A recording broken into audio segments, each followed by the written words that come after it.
वैदेही, जिसका जन्म स्वयं देवताओं की योजना का अंग था, राजमहल की पवित्र भूमियों पर अपनी पहली सांस लेती है। जैसे ही उसकी किलकारी गूंजती है, आकाश में 7 अदृश्य पंखुड़ियां उछलती हैं और सूर्य की किरणें उस कक्ष में एक चक्रव्यूह रच देती हैं। राजपुरोहित, जो वर्षों से ध्यानमग्न था, उसी क्षण अपनी समाधि तोड़ता है और कहता है, यह बालिका नहीं, काल चक्र की धुरी है। यह वही है जिसे युगों से हम प्रतीक्षा कर रहे थे, सारंगा, जो इस जीवन में वैदेही के रूप में अपना अंतिम दैवी उद्देश्य पूर्ण करेगी। उसकी आंखों में प्रारंभ से ही एक अजीब सी शांति और ज्वाला साथ साथ जलती थी, जैसे समय उसके आगे झुकता था और भविष्य स्वयं उसके स्वप्नों में आकार लेने लगता था। राजमहल की हवाएं भी उसके संग बोलती थीं और प्राचीन ग्रंथों की पंक्तियां स्वमेव उसके हृदय में उतरती चली जाती थीं। प्यारे मित्रों, अब यह दिव्य, रहस्यमय और अमर प्रेम कथा, जिसका सूत्र स्वयं देवताओं ने रचा था, अपने अंतिम अनंत मुकाम की ओर अग्रसर है। धन्यवाद कि आपने अपने हृदय का स्नेह इस कथा पर बरसाया।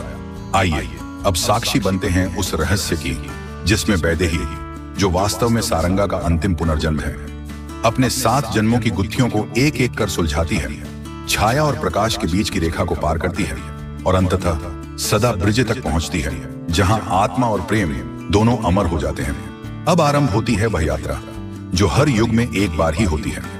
7 वर्ष की अल्पायु में जब वैदेही पहली बार राजमहल के प्राचीनतम महादेवी मंदिर में गई, तो संपूर्ण वातावरण जैसे थम गया था। वह नन्ही बालिका मंदिर की सीढ़ियां चढ़ती नहीं, जैसे किसी अदृश्य शक्ति द्वारा आगे बढ़ाई जा रही थी। जैसे ही उसने गर्भगृह में प्रवेश किया, मंदिर की आरती ध्वनि एकाएक मौन में बदल गई। दीपक की लौ स्थिर हो गई और हवाएं सांस रोककर खड़ी हो गईं। महादेवी की प्रतिमा, जो सहस्र वर्षों से मौन थी, उसकी उपस्थिति में मानो जाग उठी। प्रतिमा की आंखों से 2 बूंदें अश्रु की तरह धीरे धीरे बह चली और उसी क्षण वैदेही की आंखों में एक चकाचौंध सी हुई। उसके नेत्र अर्ध निमीलित हो गए और उसने देखा एक ज्योतिर्मय प्रकाश मंडल मंदिर की छत के मध्य में घूमता हुआ, जिसमें 7 चक्र थे। प्रत्येक चक्र एक रंग, एक आकार, एक गूंज। पहला चक्र लाल अग्नि की तरह तपता, दूसरा नीला जल की लहरों सा, तीसरा सुनहरा सूर्य की किरणों जैसा, चौथा हरा वनों की गहराई लिए, पांचवां श्वेत निर्मल शांत आकाश समान, छठा बैंगनी गहन रहस्य की छाया, 7वां काला परंतु झिलमिलाता, जैसे समय स्वयं उसमें समाहित हो। प्रत्येक चक्र के बीच से एक स्वर उसके मन में गूंजा, तू एक नहीं अनेक है, तेरे पग चिन्ह युगों से बिछे हैं, तू सारंगा है जिसका उद्देश्य अब पूर्णता की दहलीज पर है। वैदेही ने देखा कि हर चक्र में एक अलग चेहरा है, वह स्वयं पर भिन्न रूपों में, कहीं रानी, कहीं साध्वी, कहीं वनवासी, कहीं नर्तकी, और वह सब उसे देख रहे थे। अंततः जब 7वां चक्र घूमना बंद हुआ, एक रहस्यमयी ध्वनि गूंजी। यात्रा तो अब आरंभ हुई है, परंतु छाया भी जाग चुकी है। बालिका वैदेही जमीन पर गिर पड़ी, पर उसकी आंखें खुली थी और प्यूपल्स में 7 रंग चमक रहे थे। उस दिन के बाद से वैदेही के जीवन में सब कुछ बदल गया था। वह अब केवल एक राजकुमारी नहीं थी, बल्कि स्वयं अपने रहस्य की साधिका बन गई थी। हर भोर जब राजमहल गहरी नींद में डूबा होता, वह अकेले महादेवी के मंदिर जाती। वहीं पत्थर की शीतल सीढ़ियों पर वह चुपचाप बैठती और महादेवी के चरणों में प्रश्न रखती, मैं कौन हूँ, क्यों देखा मैंने वह ज्योति, वे चक्र, वे चेहरे, क्या मैं पुनर्जन्मों की कोई गूंज हूँ या कोई अभिशाप? पर उत्तर मौन में छिपा होता। केवल मंदिर की घंटियों की अनायास ध्वनि या दीपक की नाचती लौ ही उसके प्रश्नों का संग देती। समय बीतता गया और वैदेही बड़ी होती गई। उसके नेत्रों में अब वह मासूम चमक नहीं, बल्कि एक गहराई थी जिसमें अनुभवों का सागर उठता था। 16वां वसंत जब उसके जीवन में आया, तो उसकी आत्मा में जैसे कोई द्वार खुल गया। उस रात महादेवी की प्रतिमा के सामने ध्यान में बैठी वैदेही को फिर वही ज्योतिर्मय चक्र दिखाई दिया, पर इस बार वह चक्र घूम नहीं रहा था, वह स्थिर था और बोल रहा था।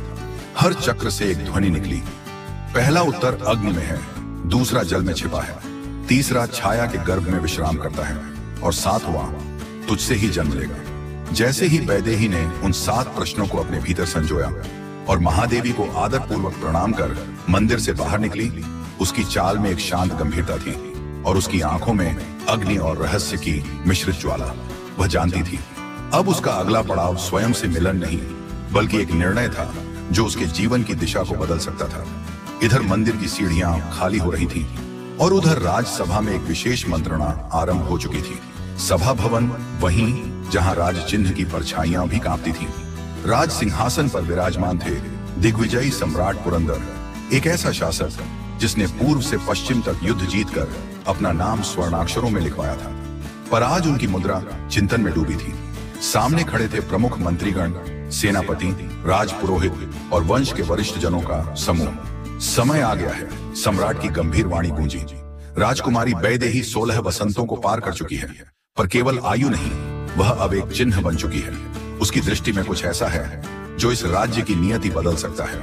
एक वृद्ध मंत्री ने झुकते हुए कहा, स्वामी, परंतु क्या वह स्वयं तैयार है? कभी मंदिरों में लीन रहती है, कभी भविष्य की बात करती है। क्या वह इस राज्य के उत्तरदायित्वों को जानती है? राजपुरोहित, जिन्होंने वैदेही के जन्म पर काल चक्र की धुरी होने की घोषणा की थी, धीरे से बोले, वह केवल राजकुमारी नहीं है, वह संकेत है। स्वयंवर केवल एक परंपरा नहीं होगा इस बार, बल्कि यह एक परीक्षा होगी दुनिया के और उसके आत्मज्ञान की। सम्राट ने सभा में नजर घुमाई, फिर घोषणा की, तैयारी आरंभ करो। राजकुमारी वैदेही का स्वयंवर पूरे आर्यावर्त को आमंत्रित करेगा।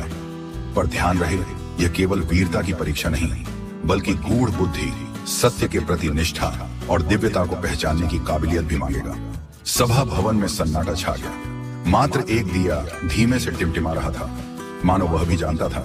प्रिय साधक जनों, आज जो यात्रा आरंभ हो रही है वह मात्र एक विवाह की कथा नहीं है।